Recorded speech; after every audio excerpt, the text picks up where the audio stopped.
Un Portugal poussif et un Géorgie-Turquie extraordinaire, c'est le programme d'Euroday épisode 5. Bonsoir à tous et bienvenue sur Balopé, je suis ravi de vous retrouver pour le 5e épisode déjà d'Euroday, épisode qui clôture la première journée des phases de poule avec aujourd'hui 2 matchs du groupe F, le Portugal qui est entré en lice face à la Tchéquie et la Turquie qui affrontait la Géorgie à 18h. On va prendre le temps d'en parler tranquillement, avant ça comme d'habitude, l'abonnement, le like, le commentaire. C'est important pour le référencement de la chaîne dans cette période d'Euro. On est là tous les jours pour parler de ce magnifique Euro qui, pour l'instant, eh bien, simplement nous régale avec des matchs de très très haut niveau. Commençons sans plus attendre par parler de ce match de 18h entre la Turquie et la Géorgie. Un match qui a été haletant. On pouvait s'attendre à une attaque défense avec d'un côté une Géorgie qui découvrait le très haut niveau international et qui aurait pu jouer en bloc bas face à une équipe turque qui a des ambitions après avoir raté l'Euro 2021 où elle a fini dernière de son groupe, une Coupe du Monde 2022 où elle ne s'est pas qualifiée. Donc comme je dis, une Géorgie qui découvrait le très haut niveau international avec sa première participation à une compétition internationale. Mais ça n'a pas été le cas. On a vu un match haletant avec les deux équipes qui ont ouvert le jeu, qui ont joué au foot et elles ont été récompensées parce qu'elles ont fait un très très beau match. Une victoire 3-1 de la Turquie. Au bout du bout, on a cru que la Géorgie allait égaliser. Mais finalement, la Turquie a marqué en toute fin de rencontre. Un match haletant et ça se retranscrit dans les statistiques. Comme vous pouvez le voir, 2,7 XG à 1,59. Ça montre quand même, pour ceux qui sont un petit peu amateurs de data, qu'on a eu des occasions franches, et ça se voit à 22 tirs à 14, 8 tirs cadrés à 5, des passes réussies qui sont un petit peu équilibrées, un petit peu plus en faveur de la Turquie, qui a quand même eu plus le ballon au cours de ce match, c'est logique. Mais donc voilà, un match qui était extraordinaire, et il faut dire merci à ces deux équipes, dont on va parler juste après. Le match qui sentait le chaos même avant le match, avec cette pluie battante qui régnait du côté de Dortmund. On a même cru que le match n'allait pas forcément pouvoir débuter à l'heure avec ces pluies diluviennes comme vous pouvez le voir, mais les effectifs, on va dire, de sécurité un petit peu de l'UEFA et du stade ont réussi à désengorger ce stade de son eau, comme vous pouvez voir, qui carrément coulait à torrent du haut du stade. Mais le match a pu commencer avec deux formations à qui il faut rendre hommage. D'un côté, la Géorgie de Willy Sagnol en 5-3-2, qu'on pouvait attendre défensive, ça a été le cas pendant un quart d'heure. Mais après, elle s'est ouverte avec des joueurs dont on reparlera en fin de débrief qui, voilà, ont joué crânement leur chance, qui ont été bons, qui ont pris l'initiative. Et de l'autre côté, la Turquie, avec ses jeunes pépites, Yildiz à gauche, Arda Güler à droite, qu'on attendait être un petit peu les détonateurs de cette équipe turque, et Çalhanoğlu, le capitaine évidemment, dans le double pivot. Un match, comme j'ai dit, a commencé tango bâton avec dès la 9e minute une action et un poteau de Ayhan, le milieu de terrain turc, après un mouvement notamment de Yildiz sur le côté gauche. Il va toucher le poteau de Mamardashvili. Une équipe turque qui pendant 20-25 minutes a eu le contrôle du ballon. On avait une équipe de Géorgie très très basse, même si on a senti des prémices un petit peu de ce que pouvait être le jeu géorgien avec 2 ou 3 percées à la récupération lors du second de transition. Mais la Turquie avait globalement le ballon. On est beaucoup passé par le côté gauche, notamment avec Yildiz et Kadioglu, le latéral, qui a été extraordinaire aujourd'hui, qui n'a cessé de faire des allers-retours et d'être présent dans les surfaces, dans la surface géorgienne, dans les moments chauds en faveur de la Turquie. La Turquie donc qui impose son rythme et qui va être récompensée avec à la 26e minute ce magnifique mouvement à 3, Yildiz qui va décaler, il me semble que c'est Kokchou, qui va remettre pour Kadioglu. Kadioglu va centrer, ça va être mal dégagé par le défenseur géorgien dans l'axe, et on sait que relancer dans l'axe, ce n'est jamais bon. Et là va arriver le magnifique but de Muldur, le latéral droit qui se retrouve à l'entrée de la surface de réparation et qui, d'une magnifique reprise demi-volée, va éclater la lucarne de Mamardashvili, et une célébration dans un stade acquis à la costure qui était 100% turc. On avait très peu de Géorgiens dans le stade, on avait un COP en gros de Géorgiens, mais sinon tout le reste était turc, et on a senti le stade trembler à ce moment-là derrière notre poste de télé. Une Turquie qui a été euphorique et qui, dans l'instant, dans la foulée de ce but, a continué à attaquer et s'est retrouvé en situation de mener 2-0. Alors là qu'on revoit le magnifique but de Mert Muldur en pleine lucarne, puisque juste après le coup d'envoi, la Géorgie perd le ballon très rapidement et on va voir une projection d'Arda Güler côté droit. Il va s'avancer, va centrer pour Kokchou qui, on sent, rate son ballon.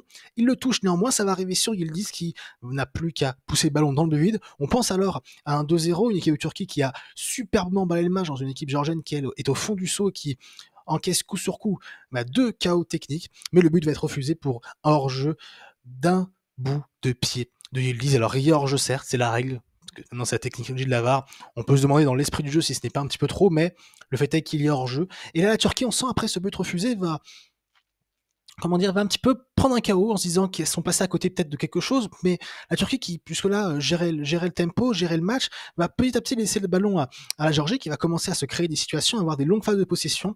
Il y a une phase de possession assez longue qui dure 1 minute 32 minutes et qui va aboutir à une magnifique action magnifique action puisqu'elle se termine par un but avec un magnifique mouvement de Kokorashvili qui a été vraiment le milieu de terrain, peut-être le meilleur milieu du match, qui a été de tous les instants côté géorgien pour récupérer les ballons, pour se projeter. On le verra d'ailleurs plus tard dans le débrief. Il va sur le côté droit, éliminer trop facilement Yildiz, qui se fait un petit peu avoir, lui qui, on sait, est un ailier qui n'est pas un défenseur, qui est là sur l'action, doit forcément prendre un petit peu la place de Kadioglu qui lui était monté auparavant.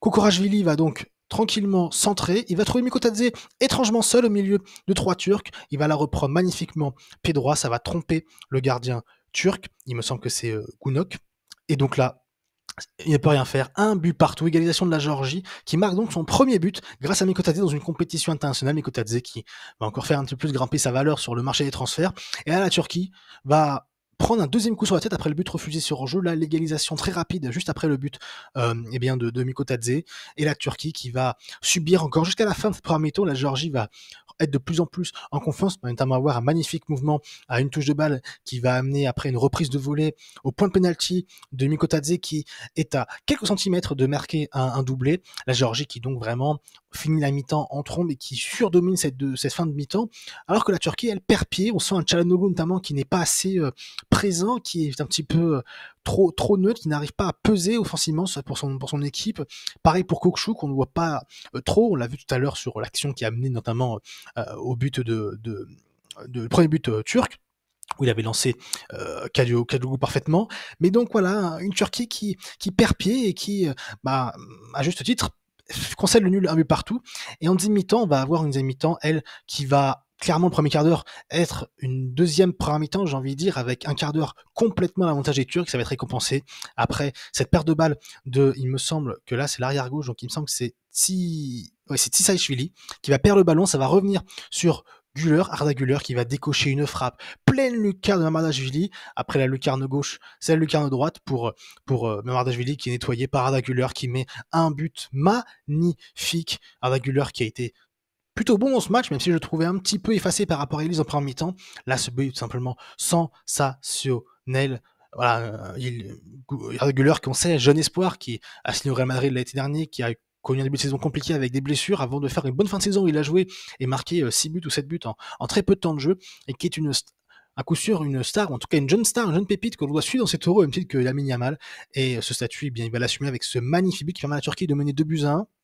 La Turquie qui, cependant, va ensuite un petit peu comme en premier mi-temps, laisser le ballon aux Géorgiens qui vont pousser, notamment avoir cette réaction juste après de Kokorashvili qui va se projeter, se jouer de la défense turque avant de frapper sur la barre transversale de Gunok.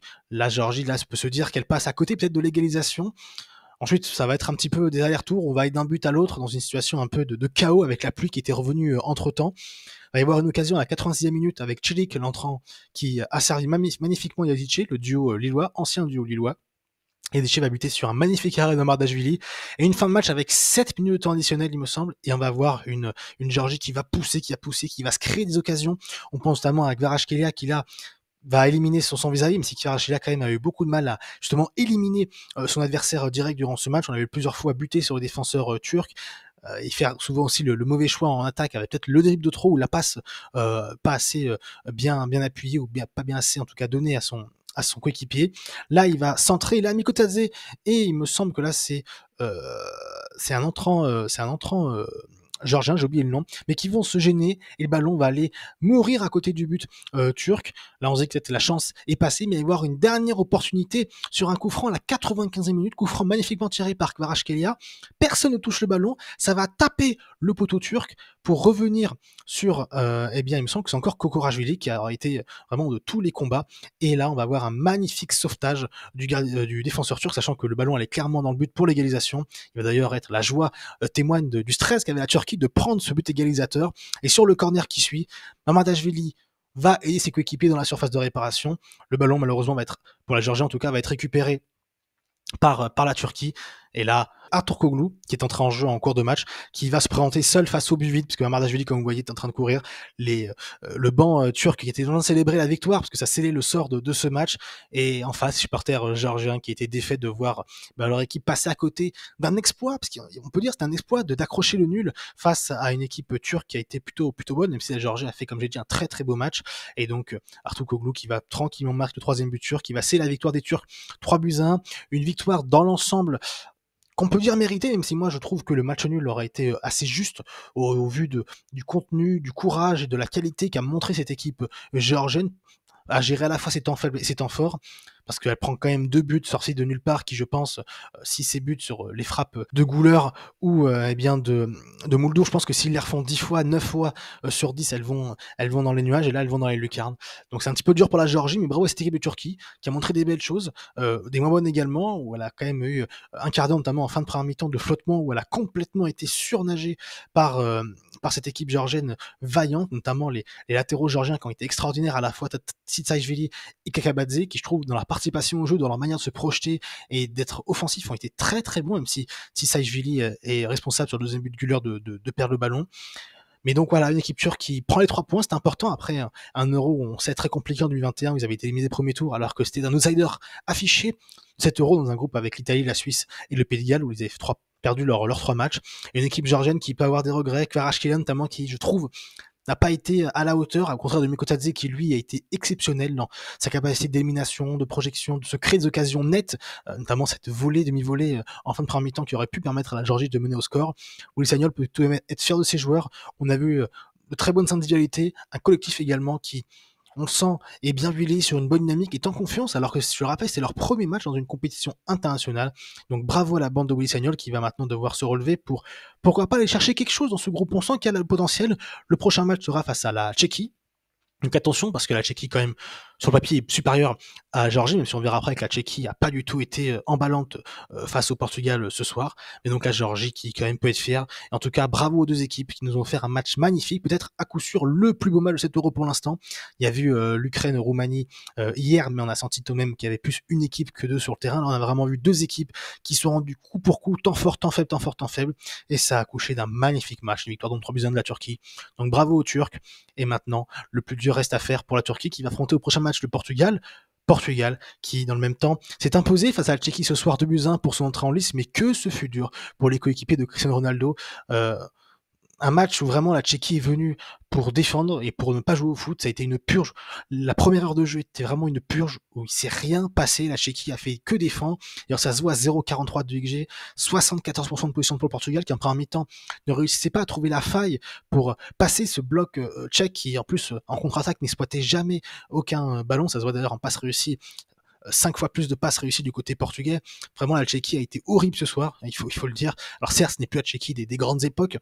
Il y a vraiment Patrick Schick semble être un peu le seul qui peut essayer de faire jouer cette équipe, mais que ce fut dur pour la Tchéquie et pour le Portugal de passer ce verrou turc. Vous voyez, 19 tirs, 8 cadrés et seulement 2 buts inscrits.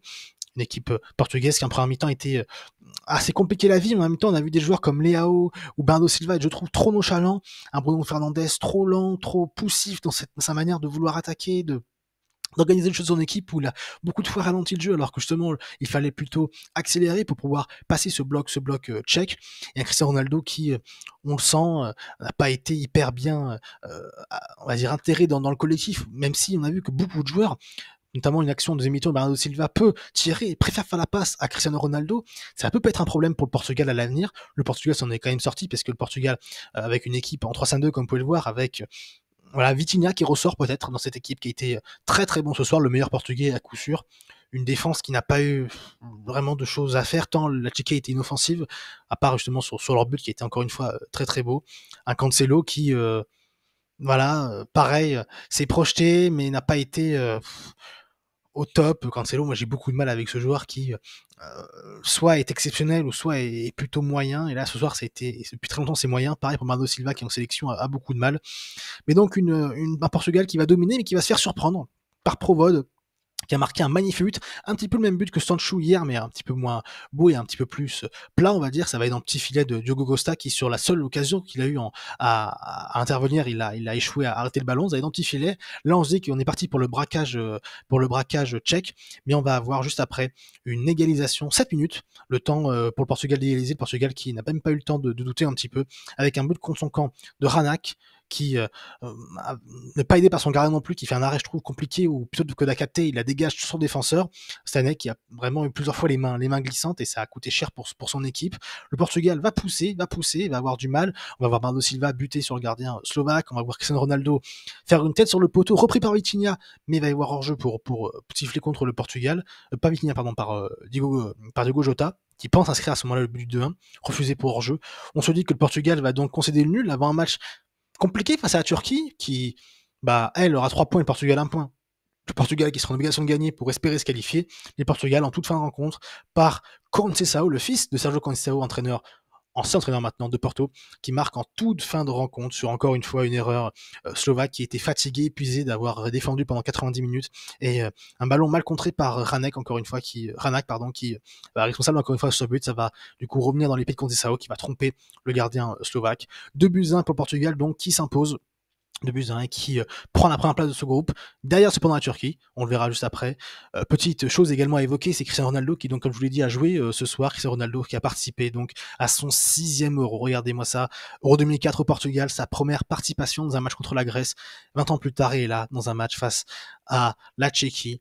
Inépuisable Ronaldo. Alors à voir comment il sera utilisé au fur et à mesure de la compétition. On sait que lors de la Coupe du Monde, il avait été titulaire avant d'être petit à petit mis sur le banc de touche par Fernando Santos pour un apport jugé trop négatif pour l'équipe. Aujourd'hui, il n'a pas non plus été si mauvais que ça. Il s'est procuré des occasions où il a buté soit sur le poteau, soit sur le gardien slovaque. Mais dans le jeu, on sent quand même qu'il a moins ce jeu explosif qu'il pouvait avoir auparavant. Même dans sa manière de jouer avec les autres, on sent qu'il est un petit peu plus gêné, et que les autres sont gênés également, parce que les autres ont envie de jouer pour Cristiano. Combien de fois notamment Nuno Mendes a centré un centre qui n'a trouvé personne, parce que Ronaldo était venu pour jouer avec ses coéquipiers, pour tenter un petit peu de toucher le ballon. Mais donc voilà, à voir comment ça va se faire. Mais en tout cas, bravo Monsieur Ronaldo, 6e Euro, 20 ans de carrière, rien à dire si ce n'est bravo pour Cristiano Ronaldo qui défie les lois de la physique et les lois de l'âge. Donc bravo à Cristiano. Et donc voilà ce qu'on pouvait dire pour ce match très médiocre. La Tchéquie vraiment n'a rien fait. Ce qui fait que du coup, au final, sur le classement de ce groupe F, on a la Turquie donc première devant le Portugal, et la Tchéquie et la Géorgie à 0 points. Mal payé les Géorgiens, comme je l'ai dit, qui méritaient selon moi le nul, mais la Turquie a d'abord eu de la réussite avec ses 2 buts qui ont quand même un brin de réussite, parce que ce sont 2 frappes exceptionnelles, mais qui quand même ont montré de la qualité, qui, attention, sera une équipe difficile à jouer, et dans le prochain match qui opposera la Turquie au Portugal, le vainqueur sera qualifié, mais attention, parce que cette équipe turque a les armes, je pense, pour faire mal à cette équipe portugaise, qui a une défense quand même vieillissante, avec un Pepe qui est encore titulaire ce soir, un Nuno Mendes qui certes a été bon, mais qui, on le sent physiquement parfois, eh bien, n'est pas encore, pas forcément 90 minutes dans les jambes, et une équipe turque avec Yildiz, avec Güler, qui jouera crânement sa chance.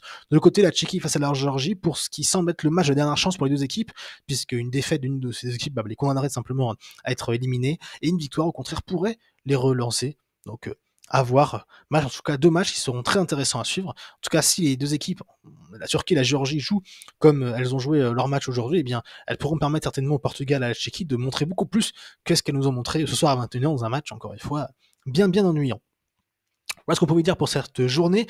Projection sur les matchs de demain, où la 2e journée des phases de poule commence avec d'abord le groupe B à 15h, avec la Croatie qui va devoir se relever de sa défaite 3-0 face à l'Espagne en affrontant l'Albanie, et en fin de journée, l'Allemagne face à l'Hongrie, l'Allemagne qui doit confirmer après son écrasante victoire en ouverture 5-1 face à l'Écosse, qui va affronter une équipe d'Hongrie qui, elle, doit gagner après sa défaite face à la Suisse. Elle veut encore espérer se qualifier en 8e de finale. Et à 21h, Écosse-Suisse, la Suisse qui va jouer pour se qualifier, et l'Écosse pour essayer un petit peu de réagir après avoir fait un non-match face à l'Allemagne en ouverture. Voilà donc ce qu'on pouvait dire pour cette Euroday épisode 5. J'espère que cet épisode vous a plu. Si c'est le cas, n'hésitez pas à liker, à vous abonner, à partager autour de vous. Dites-moi ce que vous avez pensé de cette journée. Est-ce que selon vous, ce match entre la Turquie et la Géorgie est le plus beau match de l'Euro? Je pense connaître la réponse, mais n'hésitez pas à me le dire en commentaire. Et pareil, est-ce que vous pensez que le Portugal, au vu du match aujourd'hui qu'elle a fait, avec cette difficulté à casser, j'ai envie de dire, à déverrouiller ces blocs bas, ce bloc bas tchèque qui a posé beaucoup de problèmes au Portugal, qui a un jeu beaucoup trop stéréotypé avec des joueurs qui ont la tendance à se marcher dessus. Est-ce que ce Portugal peut aller loin dans la compétition, qui est quand même un des outsiders majeurs, peut-être le premier outsider derrière les 3 favoris que sont l'Angleterre, la France et l'Allemagne. Même si on a vu que les favoris ont eu du mal également dans leur match. Peut-être que c'est signe de bon augure pour le Portugal. Dites-le moi en commentaire. Sur ce, je vais vous laisser. Vous souhaitez une bonne nuit, une bonne soirée, une bonne journée selon à me regarder. On se retrouve donc demain soir après les rencontres de la journée pour le Rodaille épisode 6. Et sur ce, n'oubliez jamais, vive le foot!